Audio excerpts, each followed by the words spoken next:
Fisher versus bell. இது 1961 வந்த case. Important case இன் கான்ட்ராக்டில் வந்து பார்த்தோம் அப்படின்னா ரெஸ்பாண்டன்ட் வந்து ஒரு ஷாப்கீப்பர், ஒரு ரீட்டைல் ஷாப்பில் இருக்க ஷாப்கீப்பரு.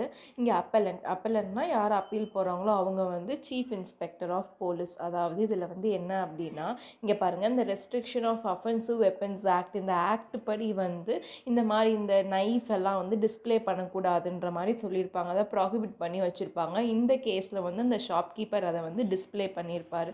ஸோ இதில் மெயினான இஷ்யூ வந்து என்னென்னா, இந்த டிஸ்பிளே ஆஃப் நைஃப் வந்து ஆஃபர் ஃபார் சேலா இல்லை இன்விடேஷனா அப்படின்றதான். ஏன்னா இப்போ சப்போஸ் வந்து அதை டிஸ்பிளே பண்ணுறாங்கன்னா வந்து வாங்க சொல்லி இருக்கிறதா தான் வந்து இருக்கும். அதாவது அந்த ஆஃபர் பண்ணுறதை வந்து வாங்குங்கன்னு. அப்போ அந்த நைஃபை பை பண்ணுறதோ செல் பண்ணுறதோ இந்த ஆக்ட் கீழே வந்து ப்ராஹிபிட் பண்ணியிருப்பாங்க. ஸோ இதில் கோர்ட் வந்து என்ன ஹெல்ப் பண்ணியிருக்குன்னா, ஜஸ்ட் அந்த நைஃபை டிஸ்பிளே தான் பண்ணியிருக்காங்க.